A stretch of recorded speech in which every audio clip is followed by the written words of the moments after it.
dipenuhi kemuliaan, dipenuhi pujian, kami berikan padamu Tuhan,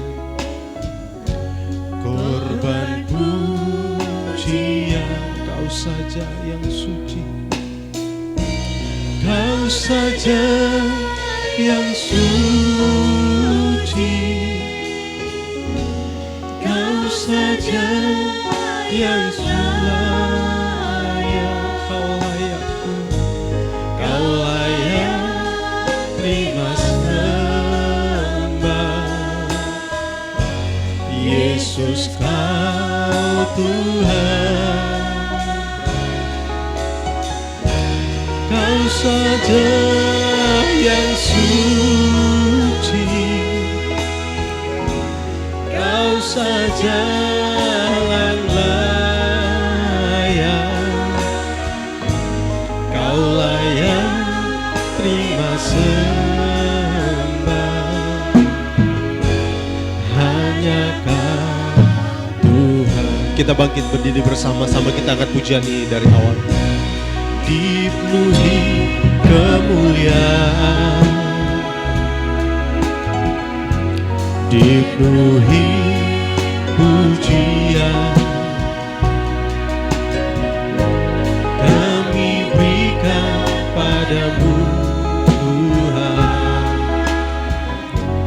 korban pujian. Sama-sama, Kau saja yang suci, Kau saja yang suci,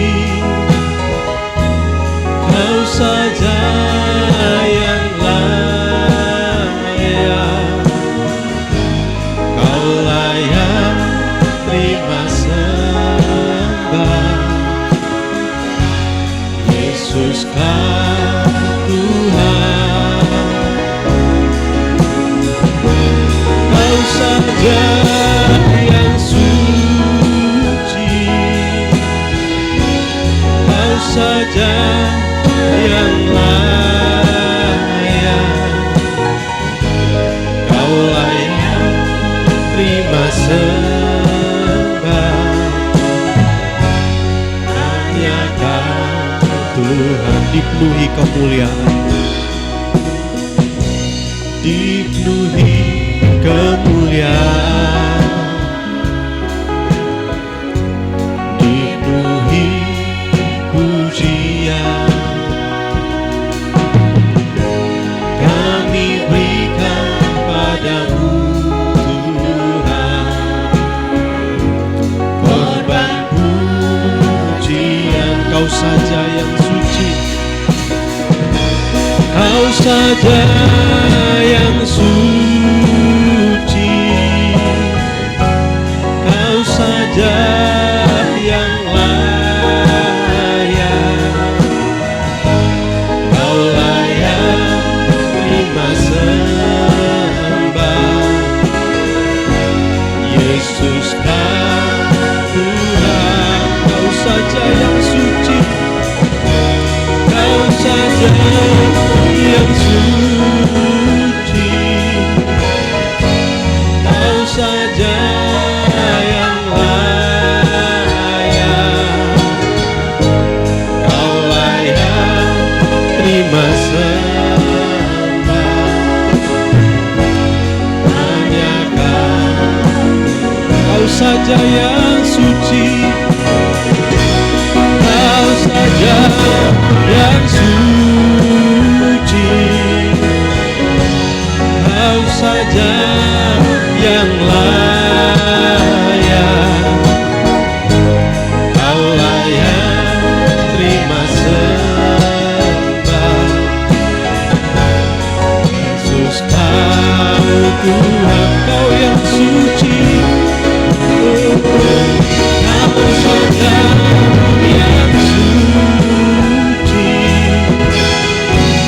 Kau saja yang layak,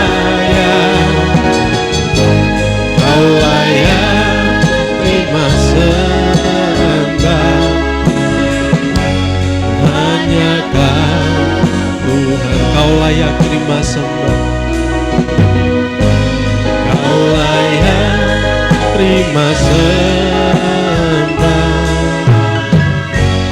hanya Kau Tuhan. Kita berdoa.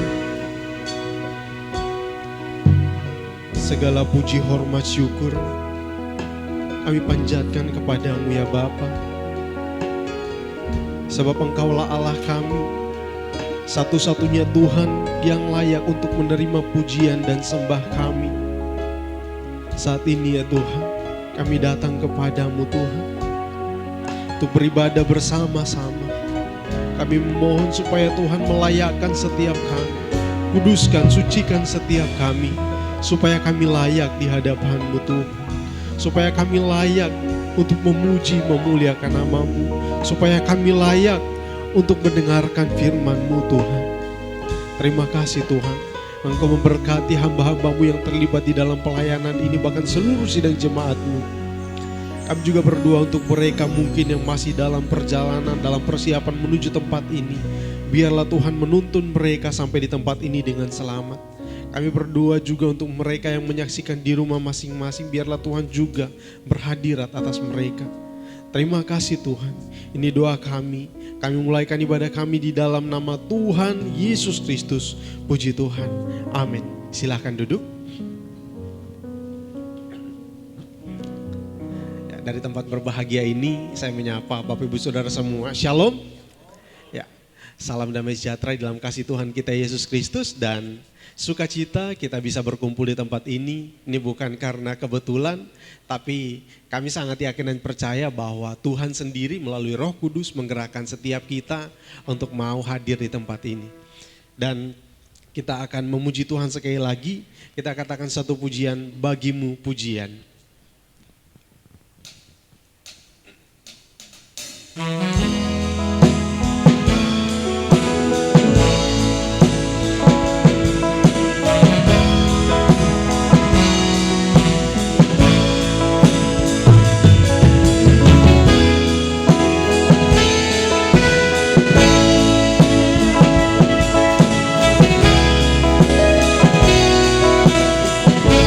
Katakan, ku datang padamu. Ku datang padamu, membawa pujianku, membawa pujianku. Hanya kekuatan hadiratmu sanggup menjaga hatiku. Mendekat padamu,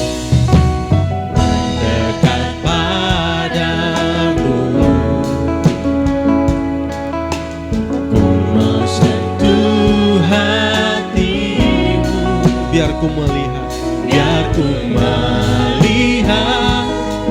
kemuliaan yang Kau sediakan bagiku. Bagimu pujian, bagimu pujian, hormat, kemuliaan, Kaulah kebanggaan di dalam hidupku. Janjimu bersinar, buktikan Kau besar. Tiada yang seperti-Mu Yesus Tuhanku. Sekali lagi kita angkat pujian ini.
pujian. Bagimu pujian, hormat kemuliaan, Kaulah kebanggaan di dalam hidupku. Janjimu bersinar, buktikan Kau besar. Tiada yang seperti-Mu Yesus, tiada yang seperti-Mu Yesus Tuhanku.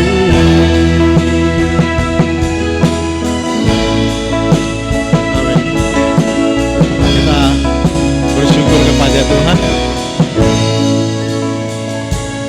sebab karena Tuhan, karena kasih karunia Tuhan, sehingga kita bisa ada sampai saat ini. Sebab itu, Bapak Ibu yang dikasihi oleh Tuhan, jangan pernah kita berhenti untuk bersyukur. Jangan pernah kita berhenti untuk selalu mau dekat kepada Tuhan. Sebab itu adalah hal terbaik di dalam kehidupan kita. Kita akan memuji Tuhan bersama-sama, kita bersuka cita. Kita angkat satu pujian, Ku naikkan syukurku, dan kita bangkit berdiri bersama-sama. Pujian ini mungkin agak baru bagi kita, tetapi kita sudah pernah menyanyikan di beberapa waktu yang lalu, dan kita angkat pujian ini kembali, Ku naikkan syukurku.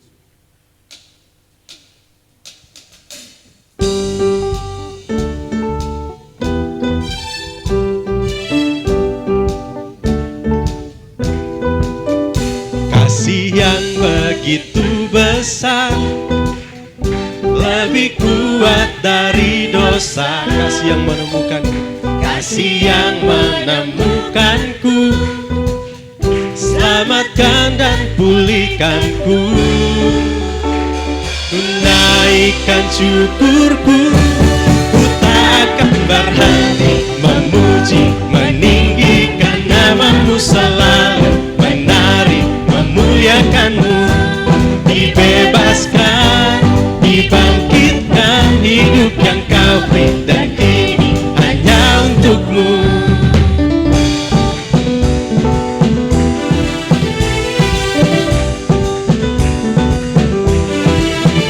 Kasih yang begitu besar, lebih kuat dari dosa. Kasih yang menemukanku, selamatkan dan pulihkanku. Ku naikkan syukur, ku naikkan syukurku, ku tak akan berhenti memuji, meninggikan nama-Mu selalu, menari, memuliakan-Mu. Dibebaskan, dibangkitkan, hidup yang Kau beri, dan ini hanya untuk-Mu.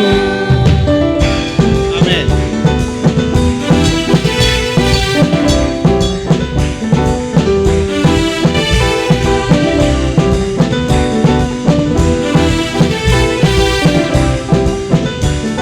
Sama-sama ku naikkan syukur, ku naikkan syukurku,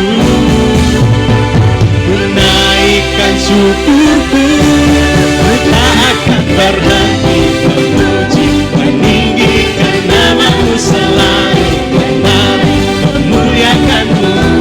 Dibebaskan, dibangkitkan, hidup yang Kau beri, dan ini hanya untuk-Mu. Hidup yang Kau beri, dan ini hanya untuk-Mu.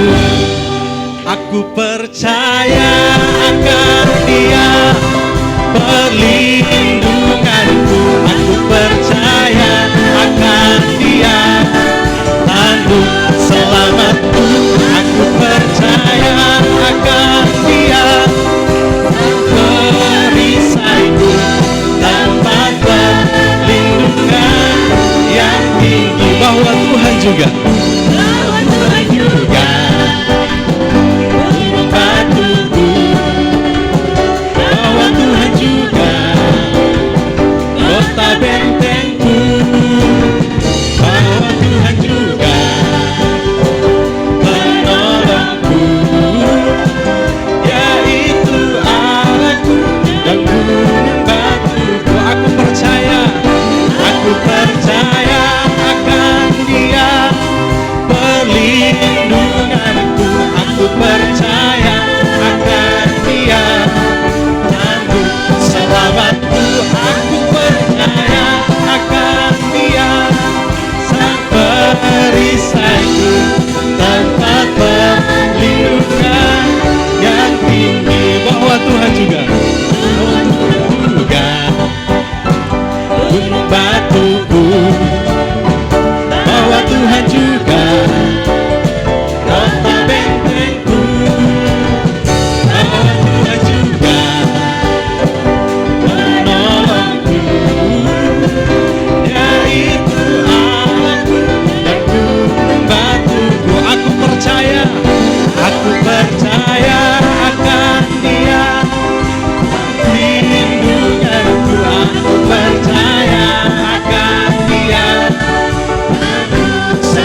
tempat perlindungan yang tinggi, tempat perlindungan yang tinggi, tempat perlindungan yang tinggi. Amin. Silakan duduk.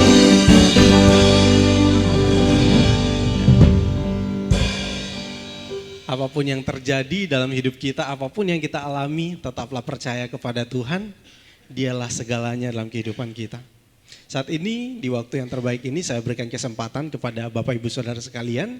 Jika mungkin ada yang rindu untuk bersaksi, mungkin pengalaman hidup atau mungkin kesaksian melalui pujian, waktu dan tempat saya persilahkan.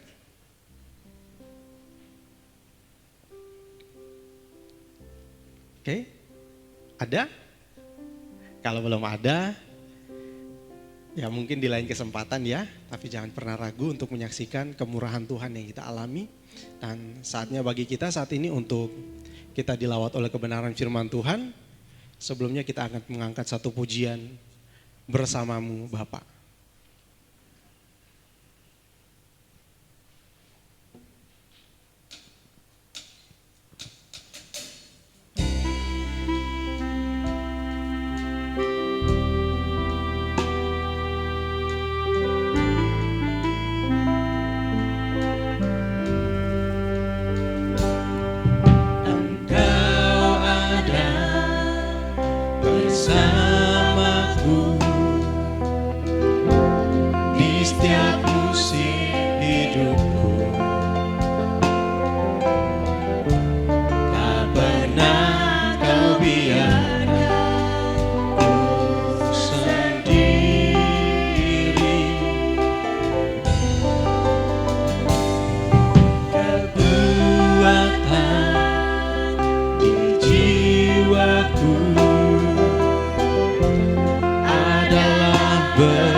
Bersamamu Bapa, bersamamu Bapa,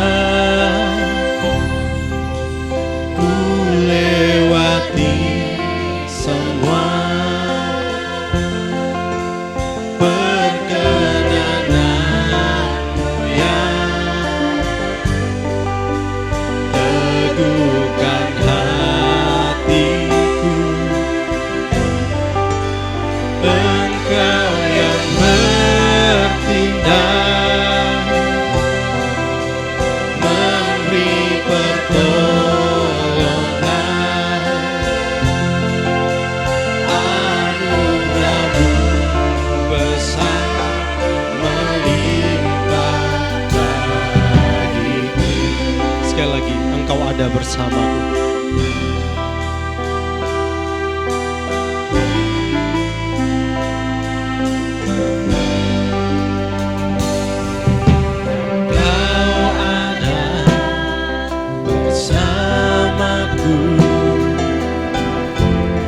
Setiap musim hidupku, tak pernah Kau biarkan ku sendiri.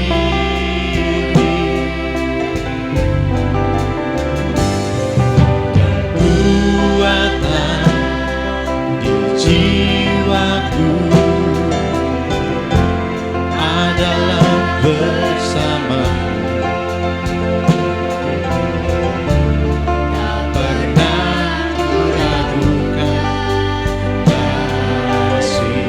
Bersamamu Bapa, bersamamu Bapa, ku lewati semua perkenananmu yang teguhkan hatiku. Engkau yang bertindak,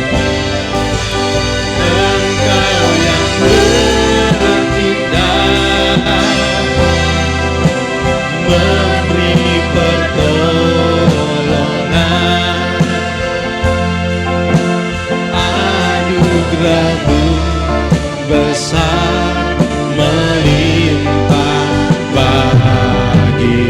bersama-Mu Bapa, kita berdiri bersama-sama. Bersama-Mu Bapa, ku lewati semua perkenangan-Mu, perkenangan-Mu yang teguhkan hati. Engkau yang bertindak, Engkau yang bertindak, memberi pertolongan. Anugerah-Mu besar melimpah bagi. Bersama-Mu Bapa, kepada Bapak Kepala saya persilakan. Bapa, ku lewati semua perkenangan-Mu yang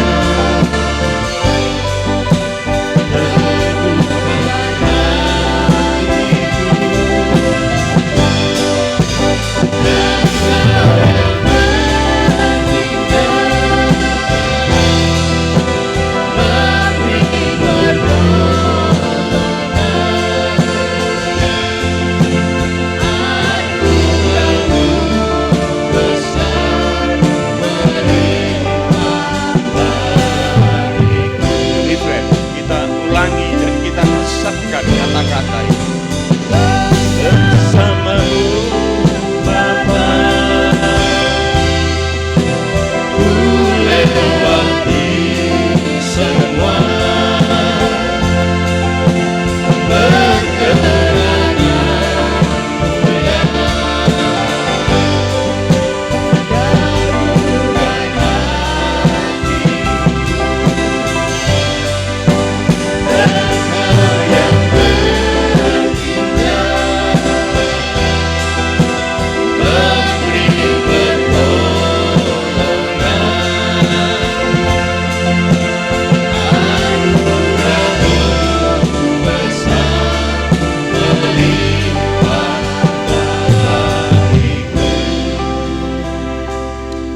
Engkau yang Tuhan, syair dari nyanyian ini benar-benar meneguhkan hati kami, menghibur, menguatkan, menyemangati, mendatangkan optimis dalam kehidupan perjalanan hidup ini. Oleh karena kami berjalan bukan dengan yang lain, tetapi kami berjalan dengan Allah, pada jalan Allah, dan Engkau yang bertindak di dalam segala apa yang tidak mungkin kami selesaikan. Engkau akan memberikan pertolongan kepada kami.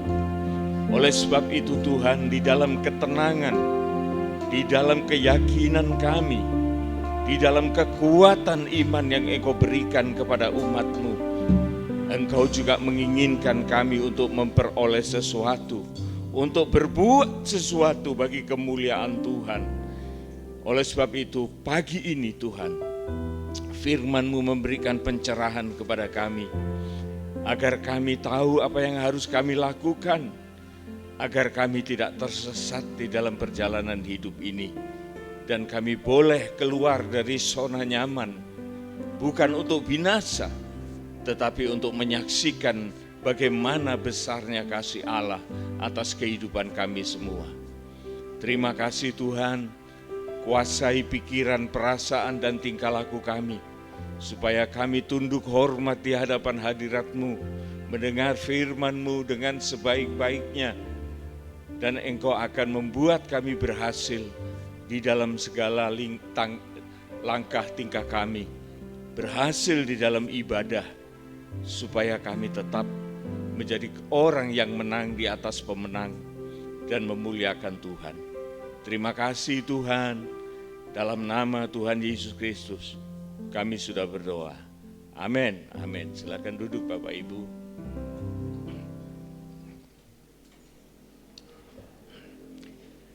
Bait-bait nyanyian itu saudara ya, kalau kita hayati betul-betul mendatangkan suatu kekuatan, suatu kesukacitaan di dalam kehidupan kita. Oleh karena setiap pengarang lagu itu pasti dia terinspirasi oleh Roh Tuhan dan dia juga terinspirasi dengan firman Allah. Sehingga apa yang dituliskan, apa yang dilantunkan itu akan menyentuh jiwa dari sang pengarang itu. Dan kemudian kalau dia bagikan itu, maka sentuhan itu akan menyentuh setiap orang yang mendengarkan dengan baik.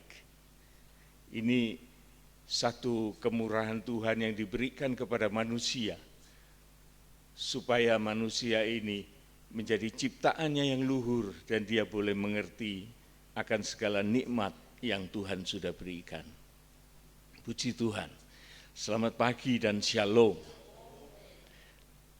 Kita akan memeriksa firman Tuhan, saudaraku, tetapi sebelumnya saya berterima kasih pada kehadiran Bapak Ibu sekalian yang sebetulnya sangat kami butuhkan. Sangat kami butuhkan, saudaraku. Jangan dikira hanya sidang jemaat yang butuh tim pelayanan, bukan. Tetapi tim pelayanan itu justru juga memerlukan sidang jemaat. Seperti yang pernah saya katakan, justru sidang jemaat itu sebagai cetakan. Cetakan yang baik untuk mencetak para pelayan. Supaya para pelayan ini boleh ditingkatkan oleh karena kehadiran Bapak Ibu sekalian. Itu yang saya sangat merindukan.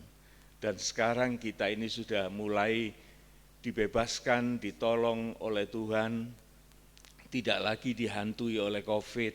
Ya. Kita manfaatkan hal ini sebaik-baiknya.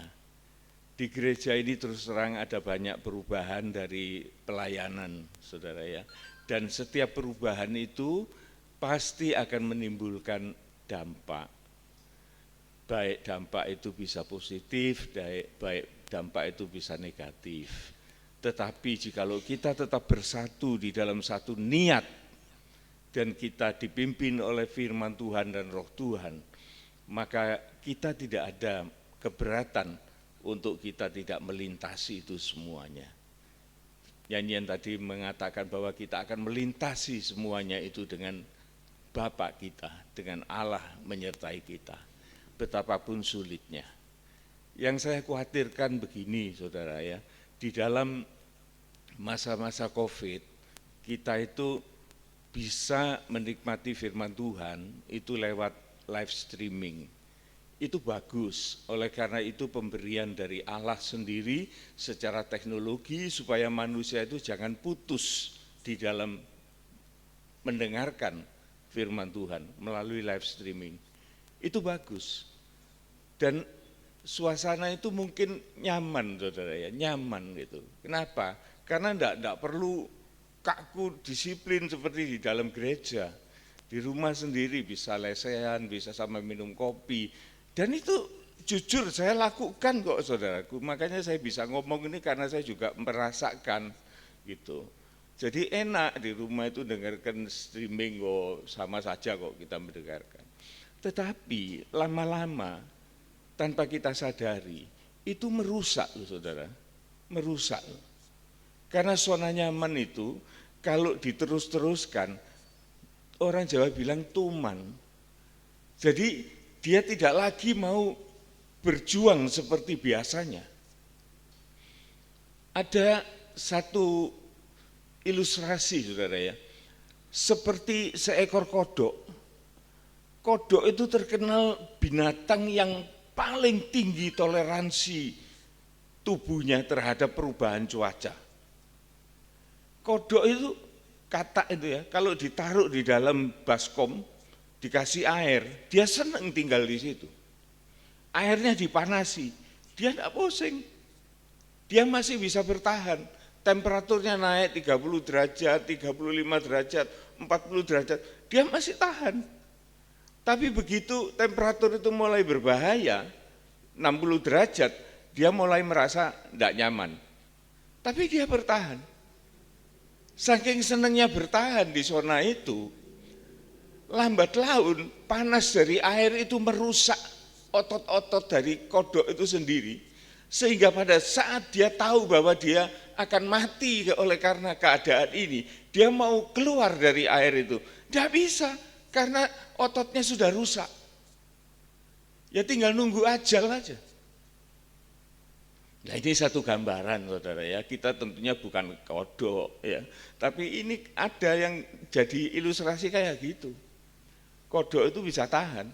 Lah jangan-jangan rohani kita ini bisa dikodokkan oleh iblis. Sehingga kita merasa ya nyaman-nyaman aja gitu. Tapi pada saatnya kita diminta untuk kembali kepada habitat ibadah kita, kita merasa keberatan. Enakan di rumah kok, toh sama saja. Jadi berubah. Bukan kita mengikuti ibadah, tapi kita nonton ibadah. Beda.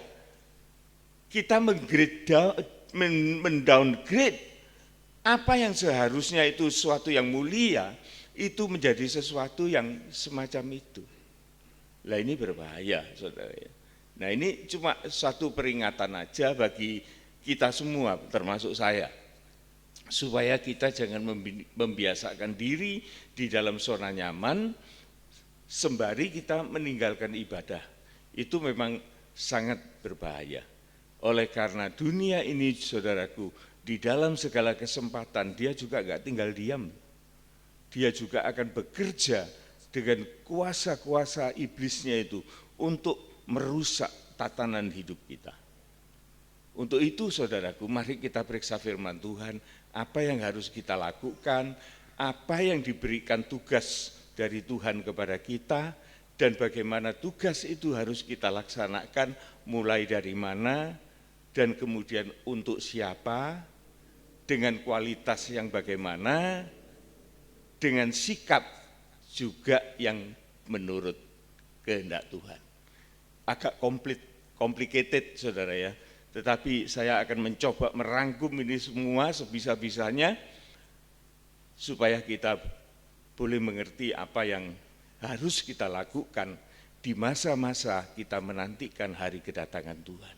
Ya, kita lihat di dalam 2 Timotius 3, kita baca di dalam ayat yang pertama dan seterusnya. Keadaan manusia pada akhir zaman. Ketahuilah bahwa pada hari-hari terakhir akan datang masa yang sukar. Manusia akan mencintai dirinya sendiri dan menjadi hamba uang. Mereka akan membual dan menyombongkan diri. Mereka akan menjadi pemfitnah. Mereka akan merontak terhadap orang tua dan tidak tahu berterima kasih, tidak mempedulikan agama, tidak tahu mengasihi, tidak mau berdamai, suka menjelekan orang, tidak dapat mengekang diri, garang, tidak suka yang baik, suka mengkhianat, tidak berpikir panjang, berlagak tahu, lebih menuruti nafsu daripada menuruti Allah. Secara lahiriah, mereka menjalankan ibadah mereka, tetapi pada hakikatnya mereka memungkiri kekuatannya. Jauhilah mereka itu. Jauhilah mereka yang mempunyai sifat-sifat yang seperti kita pelajari tadi, saudaraku.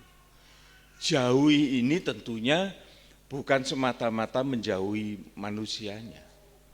Justru manusianya itu perlu kita tolong. Tetapi yang kita harus berjaga-jaga dan menjauh itu terhadap tabiatnya, sifatnya, saudara. Oleh sebab itu kita harus mempunyai suatu kemampuan dari Tuhan, kekuatan untuk bisa memperkirakan bagaimana keadaan-keadaan yang membahayakan kehidupan kita sehingga kita berhati-hati di dalam masa-masa ini. Namun saudaraku, sekali lagi, sekalipun kita membaca ini, keadaan manusia pada akhir zaman ini sangat mengerikan. Sesungguhnya kita harus mengerti saudaraku, keadaan ini bukan untuk kita. Bukan untuk gereja Tuhan, Lah kalau kita membaca ini kemudian kita takut, dan kemudian kita sebagai orang percaya, kita kendor, kita ragu, maka ini merupakan suatu kekalahan buat kita. Tetapi justru kita diberitahukan semacam ini, kita mengerti, kita memahami, tetapi kita mencari antisipasi, yaitu kita mendekatkan diri kepada Tuhan. Ada ilustrasi gini, saudaraku. Seorang mahasiswa teologi yang dia menghadapi ujian. Oleh dosennya dia diberi 2 lembar kertas, dan dosen itu mengatakan, kamu tulis apa yang kamu ketahui tentang surga, 1 lembar, dan lembar yang lain, apa yang kamu ketahui tentang neraka. Saya beri waktu 1 jam untuk memenuhi lembaran itu sampai selesai. Mahasiswa itu menerima lembaran itu dan dia menulis sampai 1 lembar itu penuh, malah nggak cukup kelihatannya.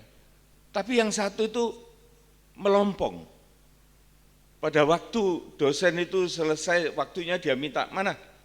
Apa yang kamu tulis? Dia lihat mahasiswa itu menulis tentang surga itu sampai pol-polan, saudaraku. 1 halaman penuh.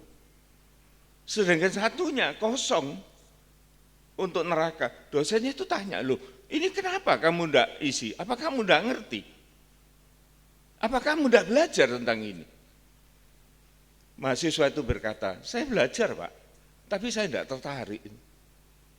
Saya lebih tertarik tentang kerajaan surga. Dan untuk cerita kerajaan surga ini, 2 jam enggak cukup Pak, apalagi cuma 1 jam. Makanya yang 1 kosong, enggak saya isi. Nah, ini suatu pengertian saudaraku kepada kita, bahwa kita ini seharusnya kita itu lebih memprioritaskan tentang firman Tuhan, tentang kerajaan surga itu di dalam kehidupan kita, saudaraku. Kita melihat firman Tuhan mengatakan hari-hari ini adalah jahat. Oke, kita tidak bisa membantah. Manusia egois, manusia tidak memperdulikan agama, manusia berontak terhadap orang tua, sering berkhianat, sering melakukan kejahatan ini dan itu. Oke, itu suatu fakta. Tetapi apakah fakta ini harus nempel di dalam orang Kristen? Itu kan bisa kita singkirkan, saudaraku. Istilahnya kita ini tidak bisa melarang burung itu melintas di atas kepala kita. Tidak bisa kita ngelarang, ya burung kamu tidak boleh melintas di atas saya. Tidak bisa, dia tetap melintas. Tetapi kita bisa menyingkirkan apabila burung itu mau bersarang di kepala kita. Jadi sebetulnya orang-orang percaya, orang-orang Kristen itu punya kekuasaan untuk dia bertindak, melepaskan, menghindarkan, untuk tidak dia tercebur di dalam perkara-perkara yang jahat yang akan terjadi di dalam dunia ini. Sehingga kita bisa membaca di dalam Pengkhotbah pasal yang ke-7, itu adalah bagian kita. Pengkhotbah pasal yang ke-7 ayat yang ke-8 sampai 10. Coba kita perhatikan baik-baik betapa kontrasnya. Kalau firman Tuhan menceritakan dunia ini semakin hari semakin kelam dan semakin rusak keadaannya. Tetapi justru firman Tuhan itu sudah mendahului dari perjanjian lama yang ditulis oleh seorang yang berhikmat bernama Salomo. Dia menulis di dalam Pengkhotbah 7 ayat yang ke-8 dan seterusnya. Coba kita lihat. Akhir suatu hal lebih baik daripada awalnya. Nah, beda banget saudaraku. Kalau firman Tuhan itu mengatakan akhir dari segala sesuatu, apa yang kita jalani, apa yang kita hadapi, apa yang akan kita lintasi bersama Tuhan, itu beda dengan keadaan dunia ini yang hancur-hancuran dengan 18 dosa yang kita baca tadi. Tetapi Tuhan mengatakan akhir dari segala sesuatu perkara untuk anak-anak Tuhan, untuk orang-orang percaya, itu lebih baik daripada awalnya. Jangan sampai kita ngomong, saudaraku, wah ikut Tuhan kok tambah sengsara ya. Dulu ada terkenal seorang seniman di Surabaya itu, zaman Jepang, yang dia mengucapkan suatu syair, bekupon omahe doro, melok nipon saya sengsara. Mati orang itu sebagai suatu pahlawan. Oleh karena dia berani mengkritik penjajah Jepang. Dipenggal kepalanya. Namanya Cak Durasim. Nama itu diabadikan sampai hari ini di Surabaya. Genteng Durasim. Itu nama pahlawan yang mengkritik penjajahan.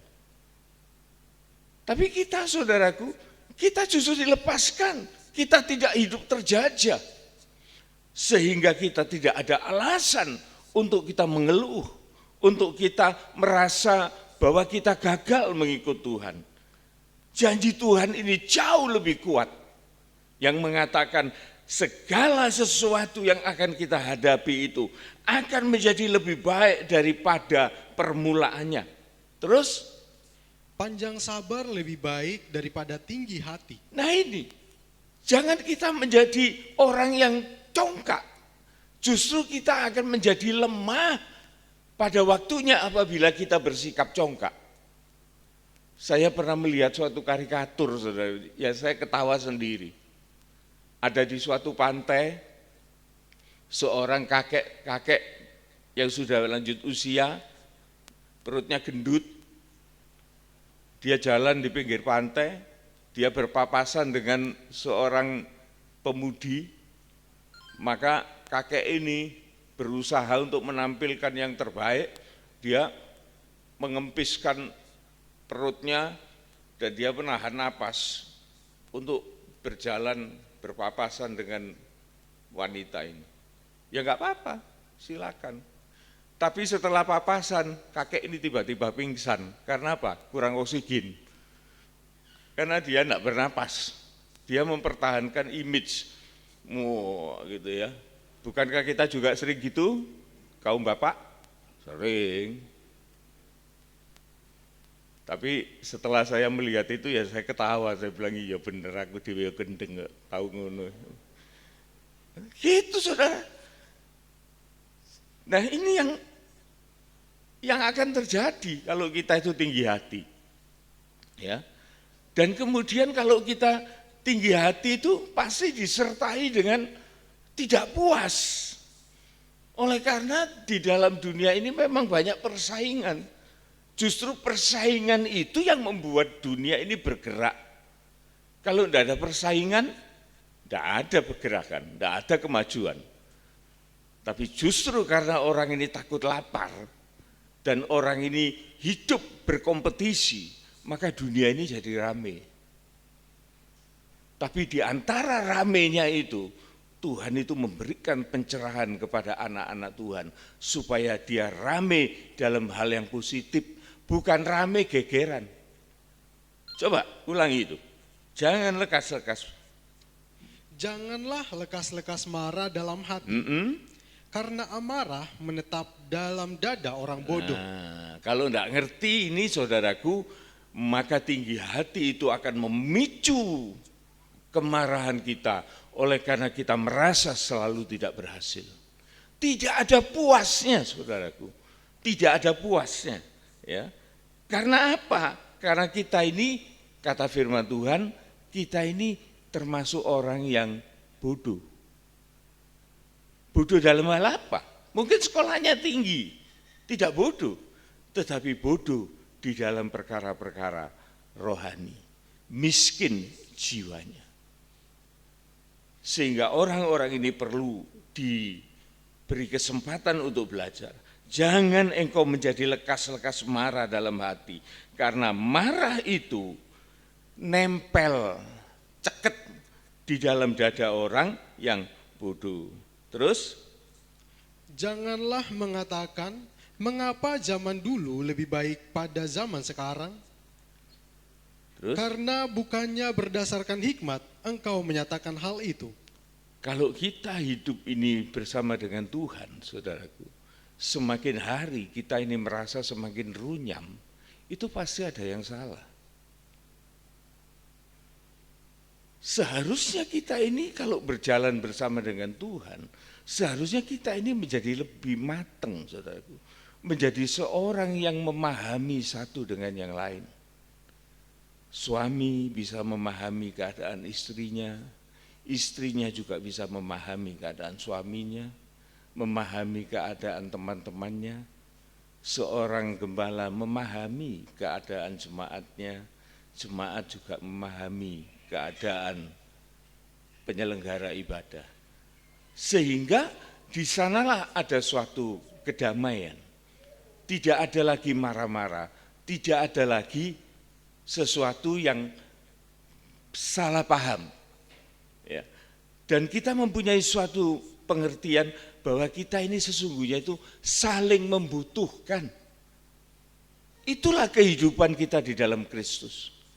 Sehingga kita tidak lagi seperti orang yang bodoh, kata Tuhan. Ya. Nah, sekarang kita melihat berikutnya, apa yang harus kita perhatikan untuk kita lebih mendalam lagi untuk menjalankan apa yang Tuhan perintahkan dalam kehidupan kita. Kita skip aja ayat yang ke-15. Dalam hidupku yang 2 Timotius 3 tadi, ayat 15. Kita kembali 2 Timotius 3. 15, ingatlah juga bahwa dari kecil engkau sudah mengenal kitab suci yang dapat memberi hikmat kepadamu, menuntun engkau kepada keselamatan oleh iman kepada Yesus Kristus. Ini seharusnya mulai dari kita ini masa muda, saudaraku. Dalam masa kecil saya, pada masa kecil kita. Ya. Kita ini idealnya yang sudah menjadi orang tua, ini punya tanggung jawab besar untuk memperkenalkan anak-anaknya itu kepada Tuhan. Sejak dari kecil, beda loh saudaraku, beda banget. Kalau kita ini dari masa kecil kita itu sudah mengenal Tuhan melalui sekolah minggu, kita ini jangan memandang alah anak kecil isa apa itu. Enggak loh saudaraku. Saya ini seorang yang mengalami. Saya melintasi suatu masa yang sangat krusial, satu masa yang sangat sulit dalam kehidupan saya. Saya pernah mengatakan bahwa saya kembali kepada Tuhan itu dengan hati yang berdarah-darah, dengan kehidupan yang hancur-hancuran. Tetapi kenapa saya ini kok bisa kembali? Lah itu kan satu pertanyaan, saudara. Oleh karena saya tahu bahwa pada masa kecil saya dibawa oleh orang tua saya kepada Tuhan dan diserahkan kepada Tuhan. Saya tidak tahu pendeta siapa yang menumpangkan tangan kepada saya. Tetapi mama saya cerita bahwa pendeta itu bernama Pendeta Mamahit, orang Manado. Dan masa kanak-kanak saya masih sempat melihat rupanya, tapi saya sudah lupa sekarang. Ternyata saudaraku, itu bukan satu yang main-main, tetapi tumpangan tangan dari seorang hamba Tuhan yang menghubungkan tangan Allah kepada seorang anak kecil. Maka itu sebagai pengakuan dari orang tua, pengakuan dari Tuhan, saksi dari seorang hamba Tuhan bahwa anak itu miliknya Tuhan. Apapun yang terjadi. Dan di dalam hati anak kecil itu apabila diisi oleh firman Tuhan, sedikit atau banyak, mungkin cuma sedikit, tetapi itu sesuatu yang kekal dan membawa keselamatan itu kekal juga. Sehingga di dalam pengalaman-pengalaman pahit getir itu saudaraku, yang saya katakan itu, anehnya saya itu masih ingat Tuhan saudaraku.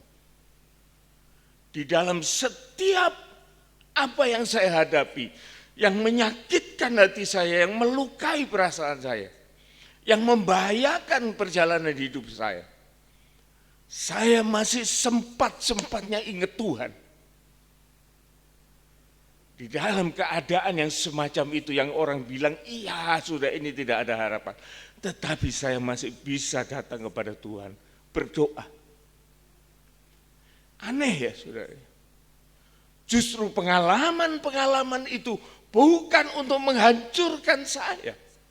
Tetapi justru untuk menggembleng saya, untuk saya membenci dosa, untuk saya tidak mau lagi masuk di dalam hal-hal yang semacam itu. Saya membenci kebodohan, membenci kemelaratan. Saya tidak suka hal itu terjadi kembali dalam kehidupan saya. Bukan saya mau bagaimana, tetapi saya tahu hal itu sangat merugikan dan tidak ada gunanya itu buat orang Kristen. Tetapi sementara Tuhan menawarkan sesuatu yang lebih baik, yang sangat baik, dan Tuhan mengatakan masa depanmu itu sungguh ada, dan masa depanmu itu jauh lebih baik daripada masa yang kamu tinggalkan, dan itulah yang Tuhan mau. Nah saudaraku, di dalam janji-janji Tuhan yang sudah kita alami ini, saya hanya menitip pesan kepada kita yang sebagai orang tua, sebagai ibu bapak, sebagai oma, opa. Ingatlah kepada generasi kita yang sedang berkembang di tengah-tengah dunia yang semacam ini, yang tadi kita baca di dalam 2 Timotius tadi. Bagaimana anak ini akan keluar sebagai pemenang, menikmati masa depan yang baik. Kalau dia tidak pernah diberitahu oleh orang tuanya, ini loh nak ada jalan yang baik. Mungkin anak itu tidak ngerti, tidak mau. Kita sedikit memaksa. Secara terukur kita bawa anak itu kepada Tuhan. Supaya anak itu boleh bertumbuh dan bermanfaat bagi kerajaan Tuhan. Apa manfaatnya bagi anak-anak, bagi manusia-manusia yang tertuntun oleh Tuhan mulai dari masa kecil. Terus, segala tulisan yang diilhamkan Allah memang bermanfaat untuk mengajar. Mereka itu harus belajar dan mereka bisa belajar dari firman Tuhan. Terus, untuk menyatakan kesalahan. Apa yang salah di dalam kehidupan ini? Orang mungkin tidak berani menegur, saudaraku. Orang juga cuek terhadap kehidupan kita. Orang tua sendiri juga mengalami hal bermasalah sehingga dia tidak mungkin negur anaknya. Lah ini masalah besar, saudaraku. Siapa lagi yang mau menegur kita kalau bukan orang tua? Sedangkan orang tuanya juga dalam masalah. Bagaimana dia bisa negur anak? Kamu jangan merokok ya. Tapi bapaknya ngomong gitu, bul gitu. Anaknya bilang bohong gitu. Bagaimana itu? Maka kita ini mulai dari kita, saudaraku. Jangan lihat siapa-siapa lagi. Tulisan yang diilhamkan oleh Allah itu manfaatnya adalah mengajar kita. Supaya apa? Supaya cerdas, supaya pandai. Saudara mau pintar badminton, belajar badminton. Saudara mau belajar tinju, belajar tinju. Mau belajar silat, belajar silat. Mau belajar kaya, belajar dari orang kaya. Suka memberi, suka memperhatikan. Loh saya tidak punya apa-apa, lah ya itu apa masalahnya? Jadi tidak gampang jadi orang kaya itu, saudaraku. Jangan kita benci melihat orang kaya. Itu kaya, sombong. Loh kenapa kalau dia sombong? Memang haknya kok dia kaya, ya sudah biarin. Cuma kita janji dalam kehidupan kita, kalau saya jadi kamu, saya tidak akan kayak kamu, lah itu baru bagus. Daripada kita ini loh saudaraku, digoyang oleh penglihatan nih. Wah orang itu kok pamer, lah babane apa sih? Pamer ya. Katakan dalam dirimu sendiri bahwa aku tidak akan pamer kayak kamu seandainya aku dari kamu.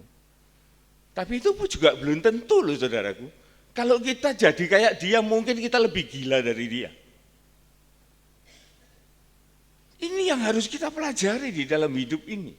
Melalui firman Tuhan ini kita menjadi bijak karena kita belajar.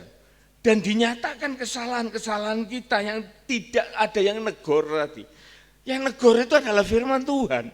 Orang ditegur itu tidak enak saudaraku. Weh kamu salah, apa salahku lah kan gitu biasanya. Itu orang fasik. Tapi kalau kita menerima itu dengan hati yang tulus, mengakui bahwa Tuhan itu di atas segalanya, maka kita akan mengalami satu rahmat Allah itu yang akan terjadi di dalam kehidupan kita. Ya. Lanjut. Untuk memperbaiki kelakuan kita. Terus? Dan untuk mendidik orang dalam kebenaran. Lah supaya kita ini menjadi disiplin untuk melakukan sesuatu kebenaran. Saya sering mengatakan, yopo enake, itu bukan kebenaran. Enake, yopo apike, itu bukan kebenaran. Itu hanya kebagusan. Apike kaya apa? Ya apa gampangnya? Nah, ini lebih konyol lagi. Itu bukan kebenaran. Tetapi yang benar itu ialah mengatakan, ini bagaimana sih benarnya yang harus kita lakukan. Nah itu. Itu kan jarang saudaraku. Orang kan hanya bilang, ya apa enake? Enake ya wis tinggalan turu ae, gak apa-apa kok mari dhewe lah itu. Ya apa apike? Gampang suapen aja. Itu kan satu keputusan-keputusan yang jalan pintas yang konyol. Tetapi bagaimana benarnya? Wah, itu suatu perjuangan. Kalau Tuhan tidak menyertai kita, tidak bisa. Kalau Roh Kudus tidak menyertai kita, tidak bisa. Kadang-kadang kebenaran itu keluar dari jawaban kita. Kemarin saudara Sony dalam kaum muda memberitakan tentang apologia. Pak Hari memberikan ulasan penutup yang mengatakan bahwa Roh Kudus itu adalah apologit yang paling kuat oleh karena dia mengerti firman. Pada saat kamu menghadapi sesuatu yang tidak mungkin kamu jawab, maka Roh Kudus itu akan menjawab secara apologet yang keluar dari hati yang berani yang datang dari Tuhan. Dan firman yang dijawabkan itu sekalipun itu membawa resiko, tetapi resiko itu akan membawa keselamatan kepada dua belah pihak. Luar biasa itu saudaraku. Nah ini yang dikatakan oleh Tuhan. Hasil dari kita mendengar firman Tuhan, hasil kita belajar, hasil kita mengkoreksi, hasil kita didisiplinkan di dalam melakukan kebenaran. Lah, kalau ini semua sudah kita miliki, saudaraku, maka kita ini menjadi miliknya Tuhan. Dan kalau kita ini jadi miliknya Tuhan, maka kita ini punya tugas, bukan seorang pengangguran. Ayat 17, coba kita baca di sana. Dengan demikian, tiap-tiap manusia kepunyaan Allah, siapa saja yang menuruti apa yang dikatakan oleh Tuhan ini, itu menjadi milik Allah, kepunyaan Tuhan. Nah, kepunyaan Tuhan itu bukan orang yang nganggur, saudaraku. Terus diperlengkapi untuk setiap perbuatan baik. Diperlengkapi untuk setiap perbuatan baik. Ya, perbuatan baik. Lah, sekarang kita ini akan melihat, saudaraku, perbuatan baik itu definisinya itu apa? Terus perbuatan baik itu kualitasnya bagaimana? Kalau kita mau tahu kualitas perbuatan baik, saudaraku, yang bisa juga disalin dalam perbuatan kasih, itu perbuatan kasih yang bertahan di dalam keadaan yang tidak menguntungkan bagi diri kita. Coba kita lihat ya di dalam Lukas pasal yang ke-6.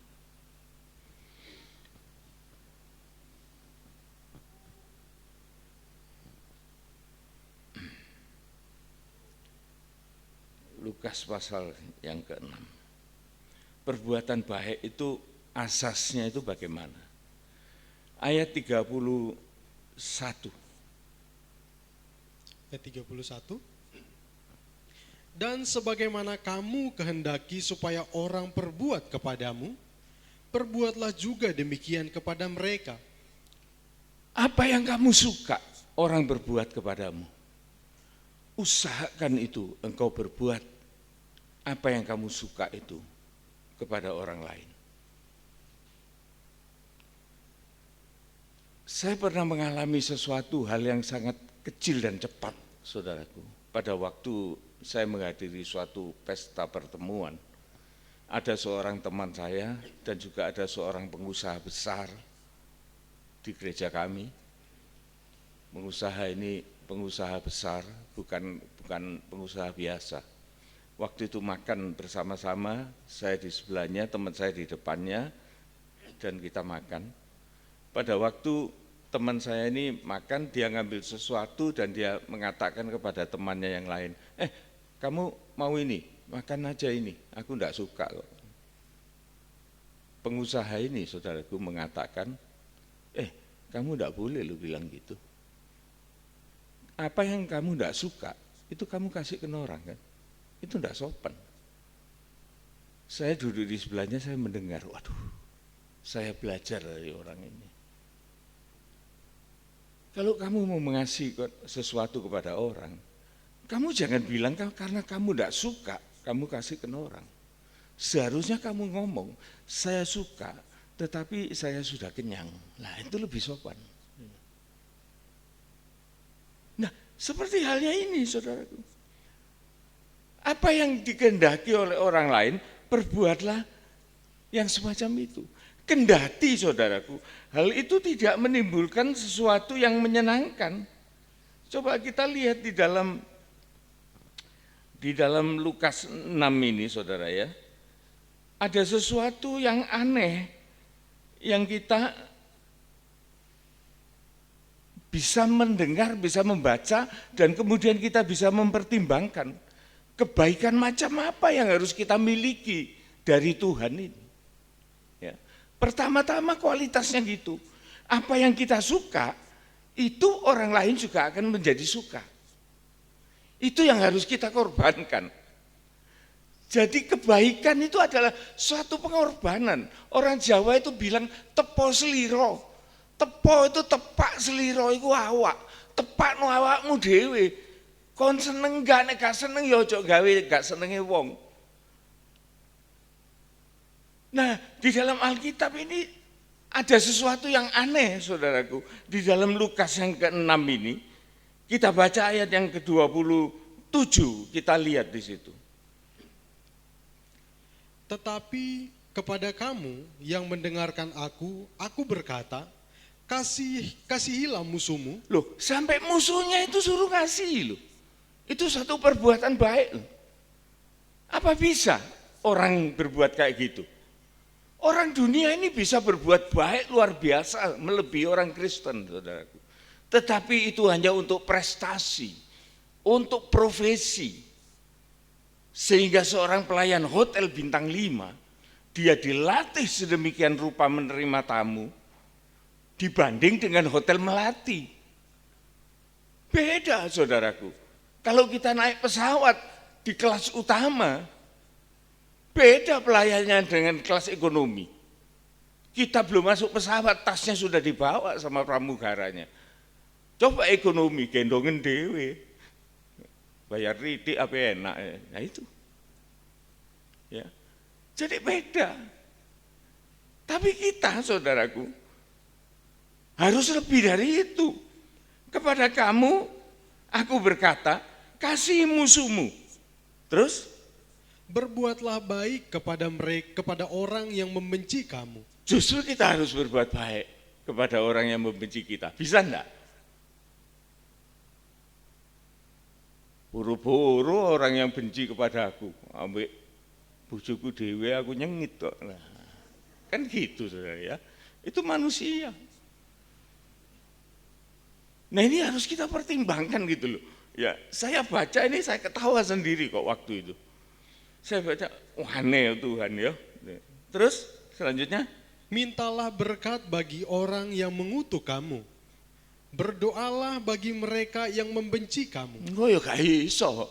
Wong nek benci ambek aku ya tak dongakno modar kon modar ning dalan ya. Kan jahat saudara ya. Bisa saudara berdoa.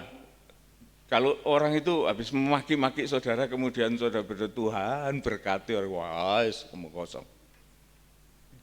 Ya. Kepeksa.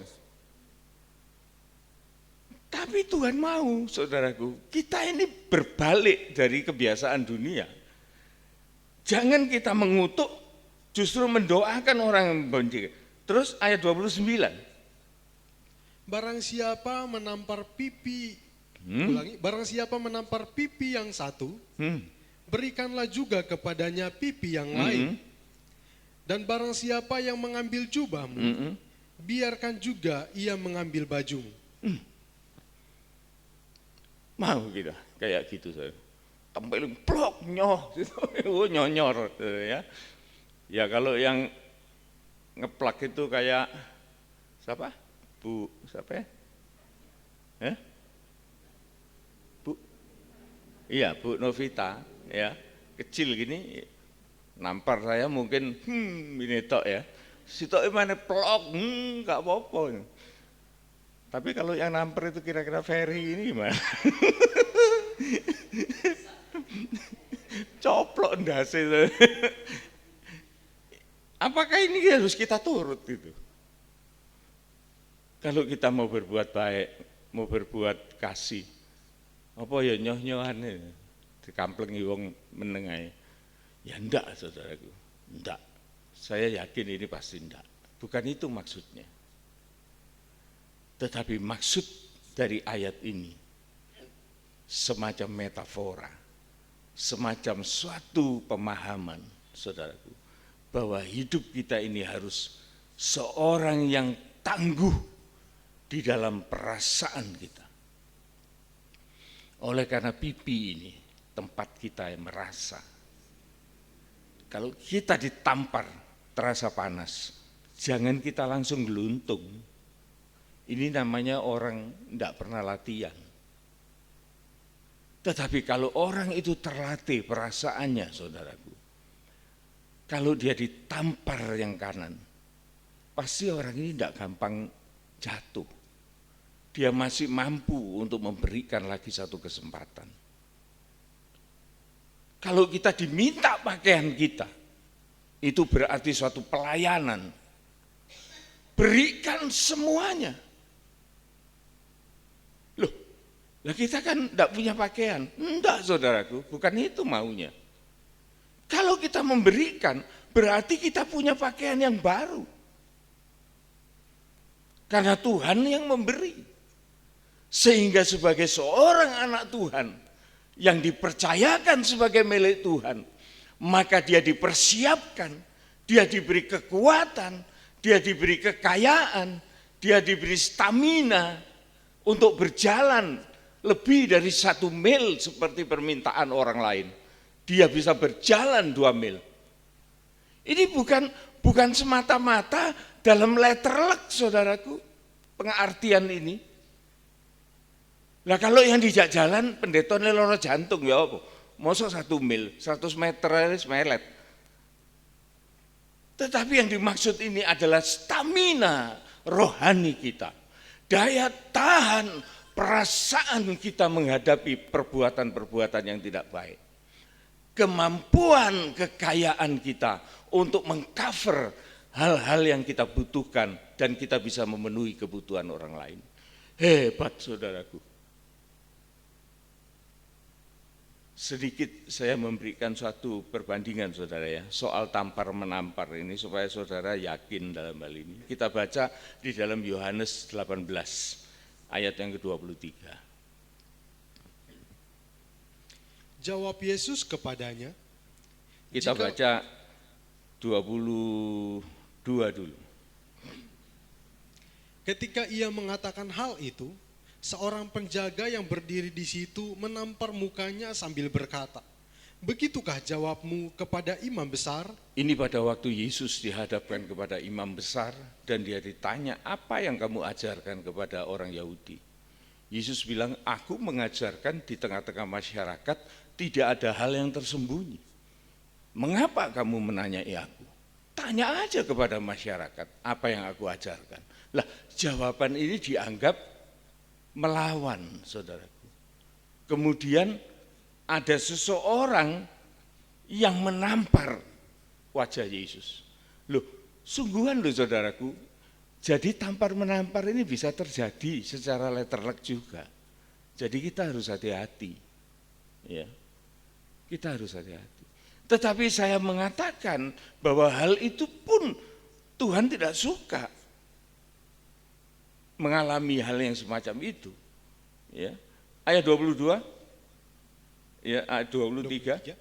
Jawab Yesus kepadanya, "Jikalau kataku itu salah, tunjukkanlah salahnya." Loh, protes Tuhan Yesus. Pada waktu dia ditampar dia mengatakan, "Apa salahku?" Alkitab tidak mengatakan pada waktu Yesus ditampar kemudian dia memalingkan pipi yang satu lagi untuk ditampar. Tidak loh saudara. Yesus protes, "Kalau aku berkata benar, mengapa kamu menampar aku?" Ya. Ini Yesus. Kemudian ada contoh lain di dalam Kisah Rasul 23. Kisah Rasul 23. Ayat yang kedua.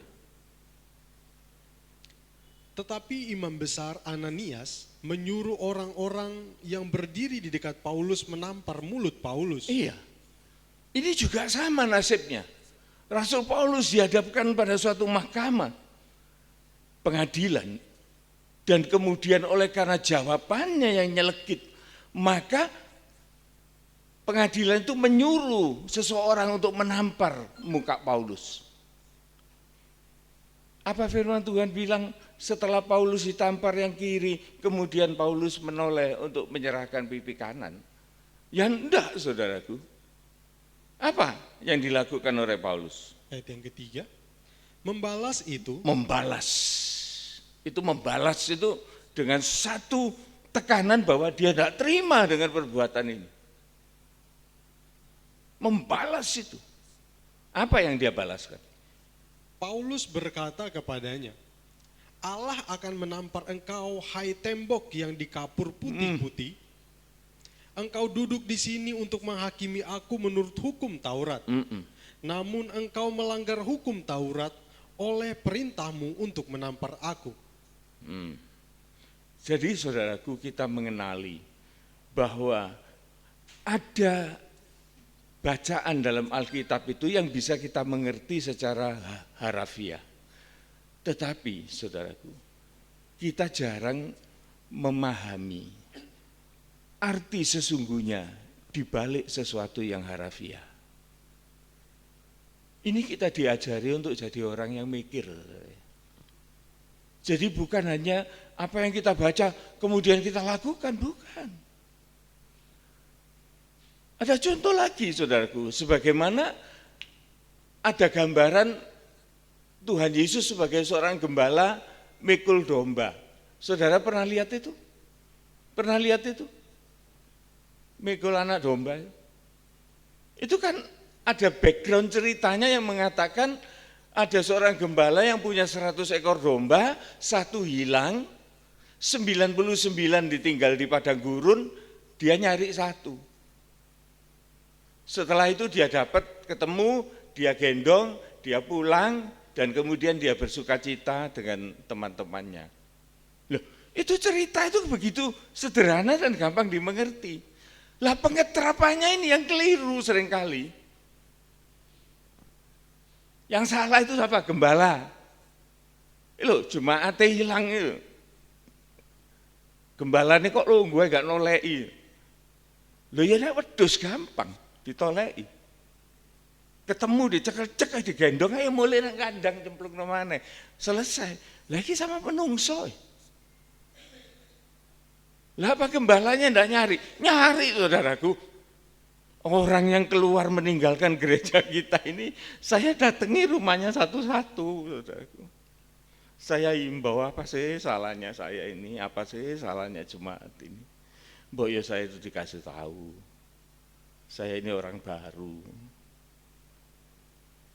Mbok ya dikasih tahu supaya saya ini bisa lebih hati-hati. Oh enggak, pokoknya saya sudah tidak suka. Lah setelah jawabannya gitu ya saya bilang ya monggo kerso karepmu. Lah mosok saya cek gendong bawa gereja, masuk gereja kan tidak bisa. Itu kan manusia.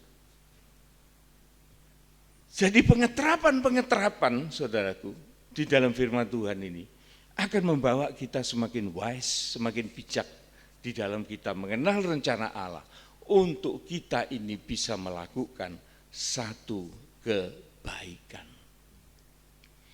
Sebagai penutup, saudaraku, saya akan mengajak saudara untuk membaca di dalam Amsal pasal yang ketiga. Amsal pasal yang ketiga.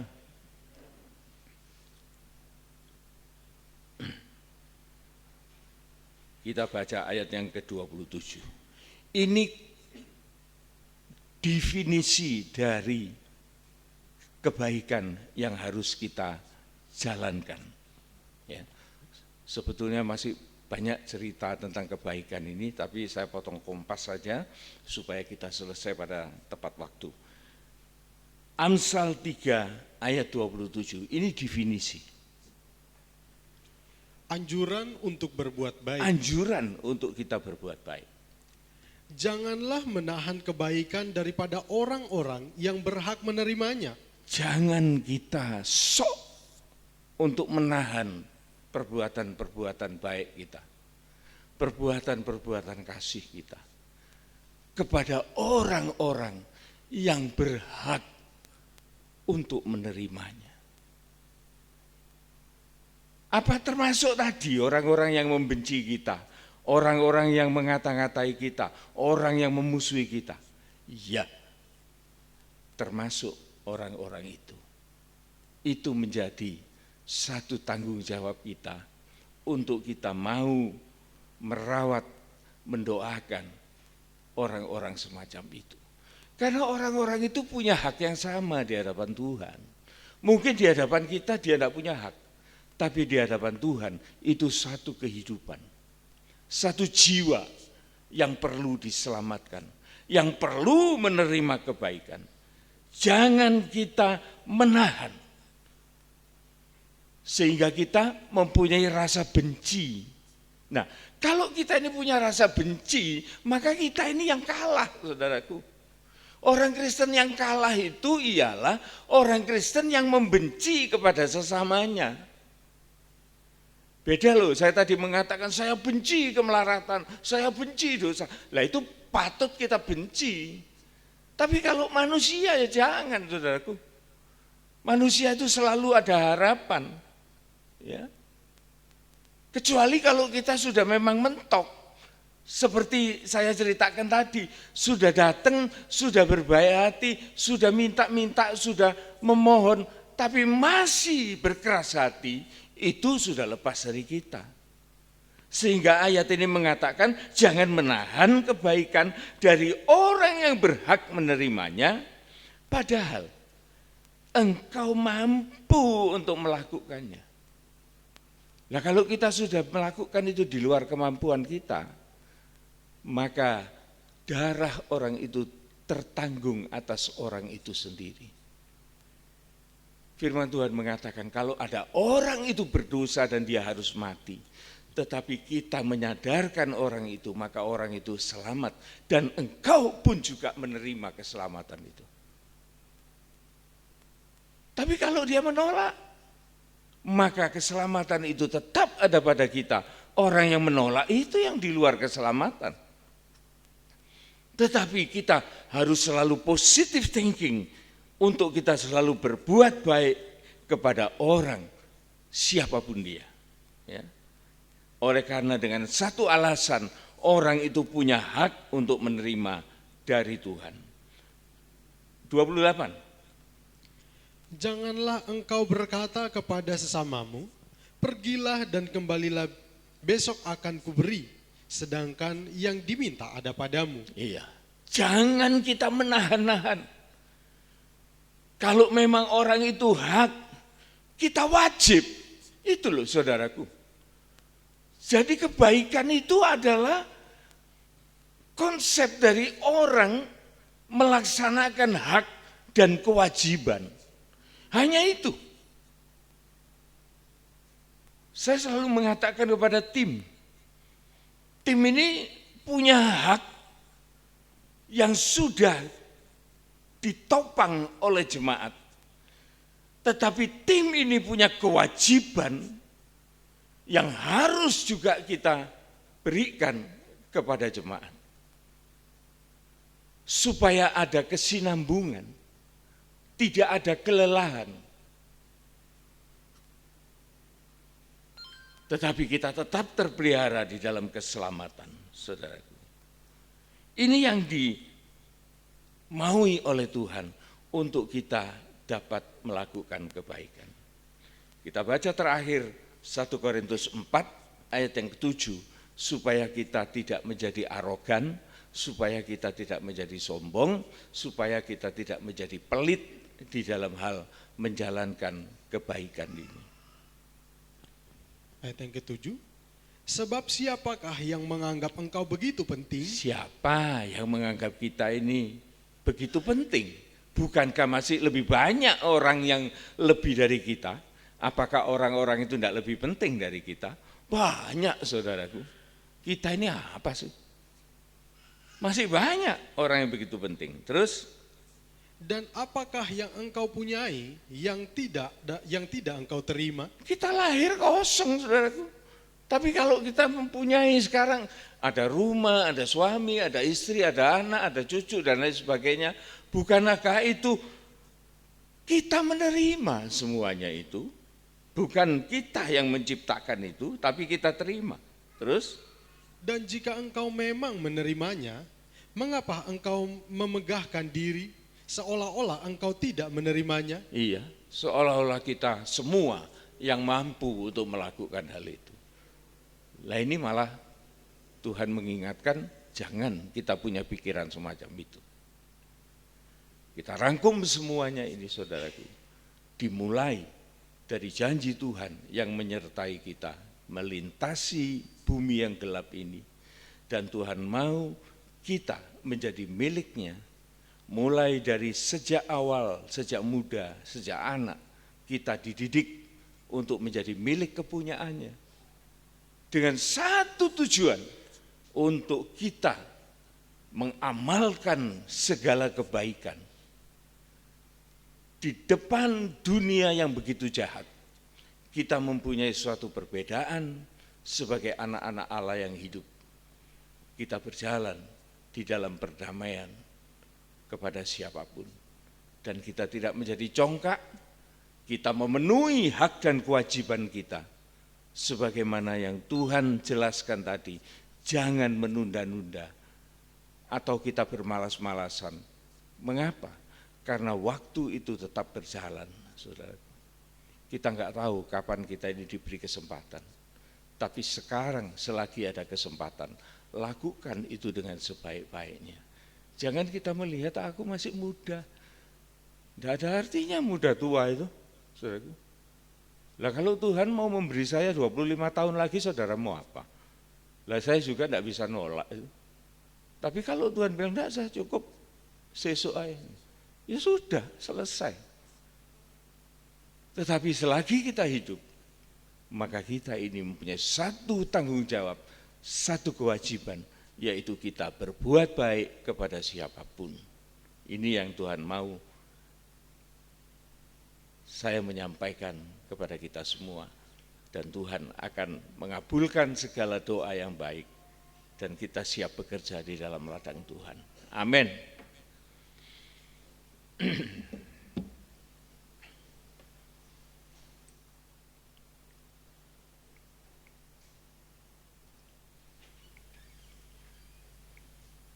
Kita menyanyikan sebuah nyanyian, bekerjalah selama hari masih siang. Kita nyanyi dengan irama moderato ya, saudara ya, moderato.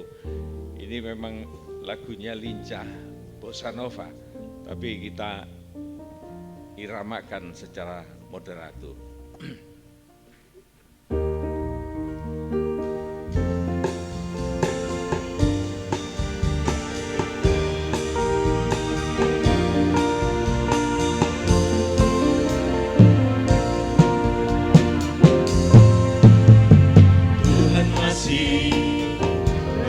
Di saat ini,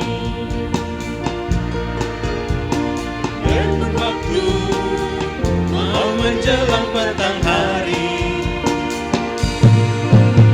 sebelum tiba waktu malam di mana tiada seorang dapat bekerja. Gunakanlah yang masih tersisa, jangan lalai dan menyia-nyiakannya. Bekerjalah supaya mendapatkan harta yang menjamin keselamatan. Refresh.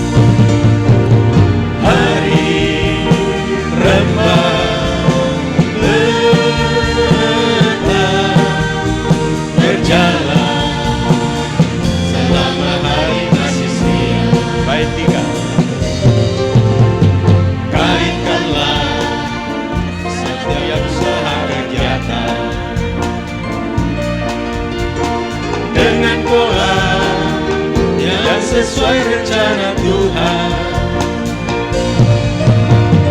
dalam rangka pembangunan tubuhnya, yakni sidang bangsa yang sempurna. Hari rembang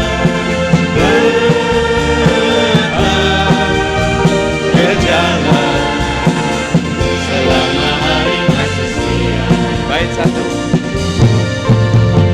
Tuhan masih bekerja di saat ini,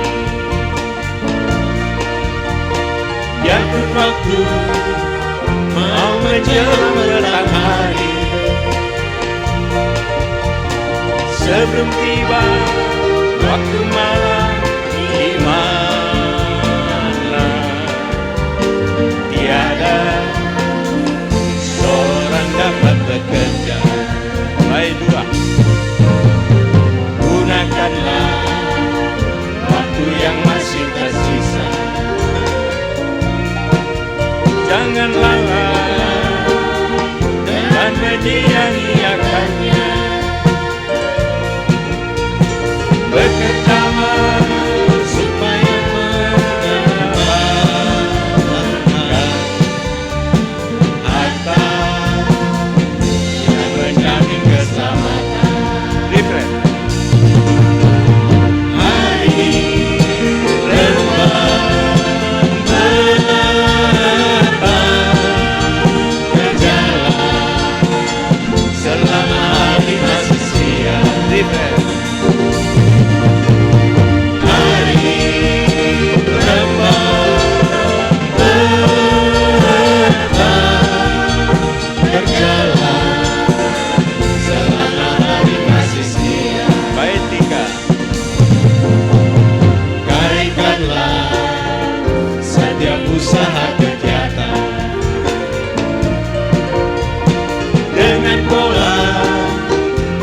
sesuai rencana Tuhan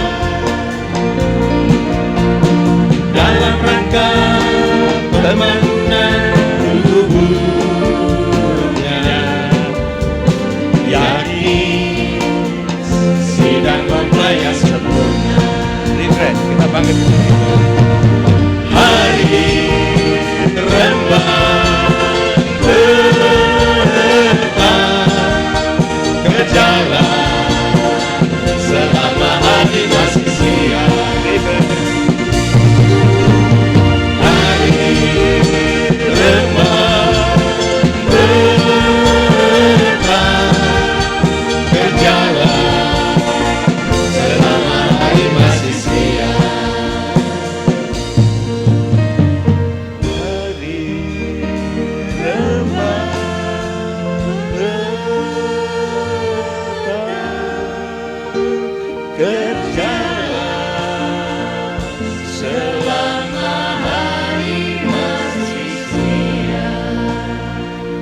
Kita datang dalam doa.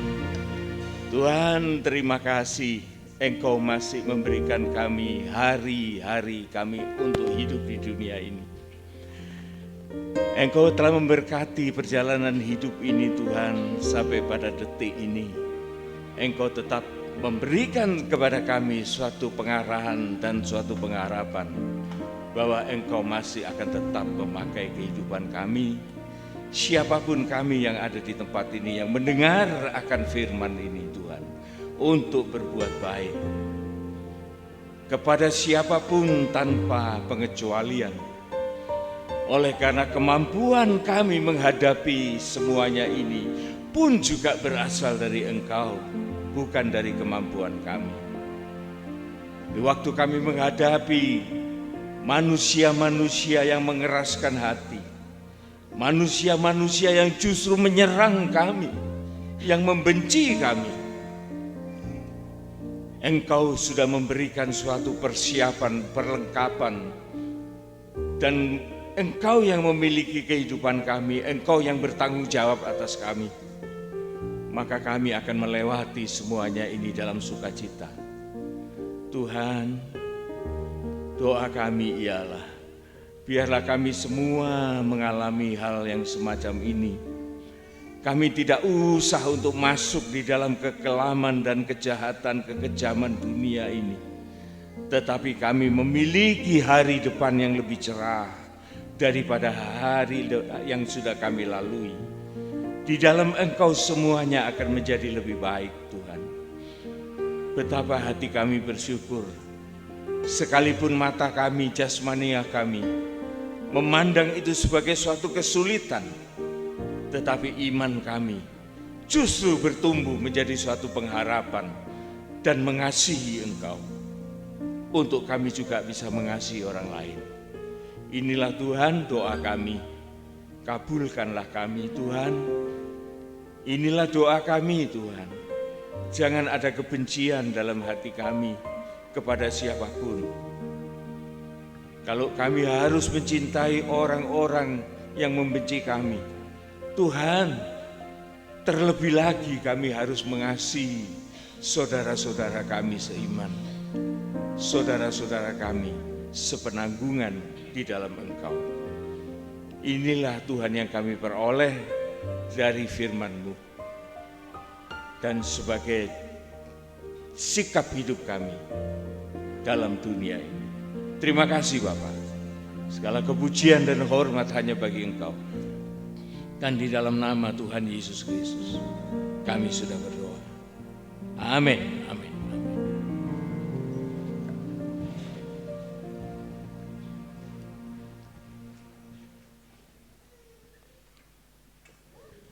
Sebentar, mohon waktunya sebentar Bapak Ibu Saudara, saya akan bacakan pengumuman kita untuk 1 minggu ke depan.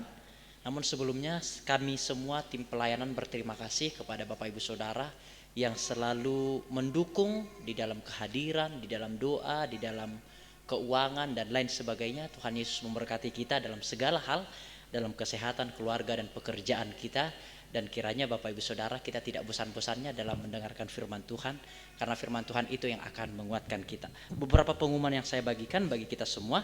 Yang pertama, besok pagi ada doa pagi di tempat ini jam 5.30 bagi Bapak Ibu yang mau bergabung bersama-sama dengan kami, mendoakan bangsa negara kita, jadwal-jadwal ibadah yang sudah ditentukan, dan juga mendoakan sidang jemaat, dan juga mendoakan sebelum kita beraktivitas. Monggo bersama-sama dengan kami berdoa di tempat ini jam 5.30 pagi.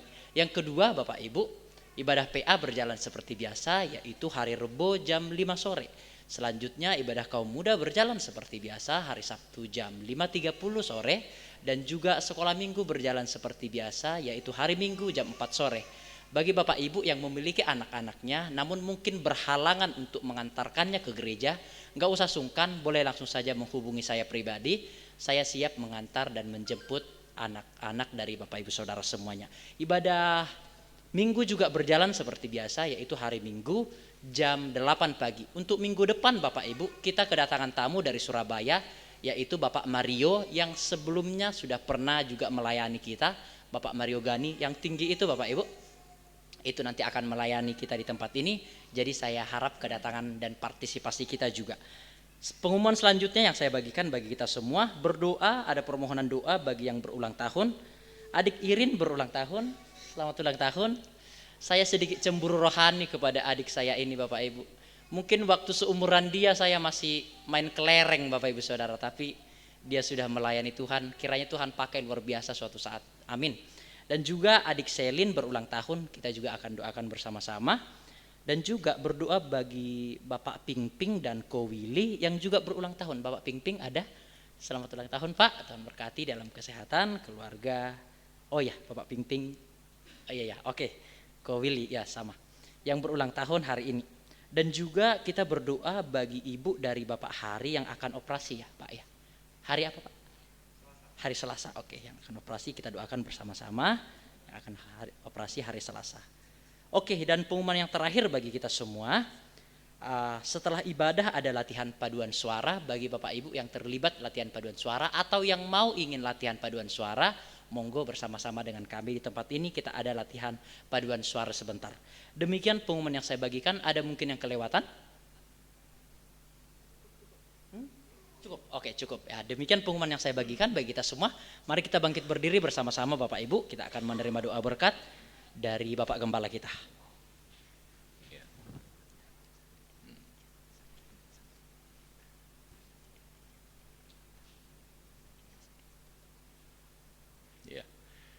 Sebelum kita meninggalkan tempat ini, kita berdoa bersama-sama untuk mereka yang berulang tahun, yaitu anak Irin, anak Selin, supaya Tuhan melindungi pertumbuhan tubuh jiwa rohnya, dan Tuhan melengkapi sebagai milik kesayangannya, dan Tuhan berikan kemampuan untuk masuk di dalam pelayanan.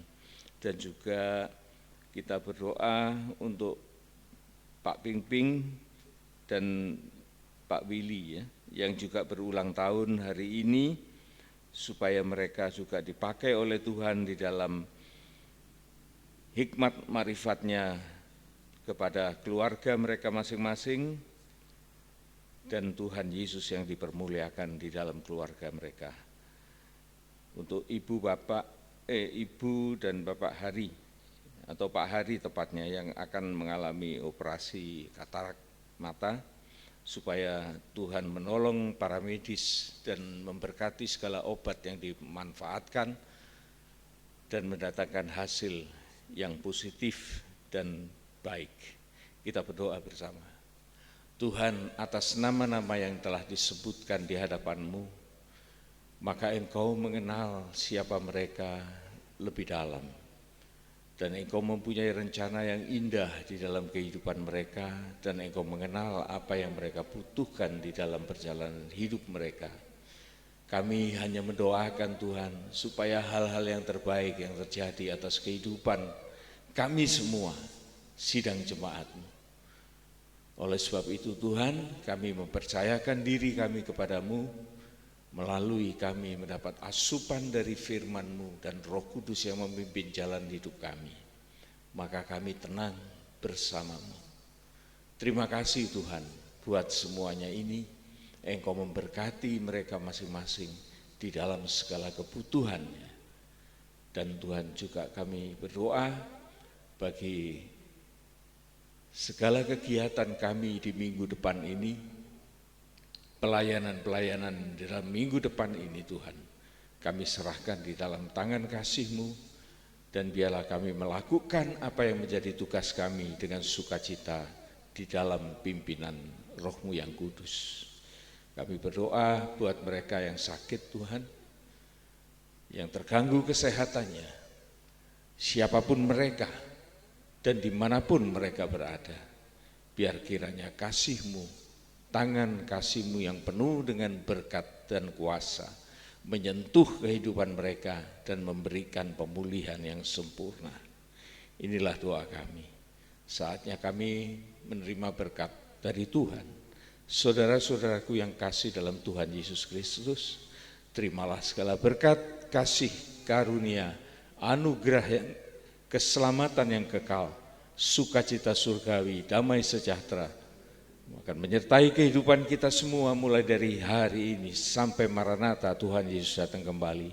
Tuhan juga memberikan berkat-berkat melimpah di dalam perkara-perkara yang jasmania, supaya kami semua, kita semua boleh menjadi berkat bagi orang-orang di sekitar kami.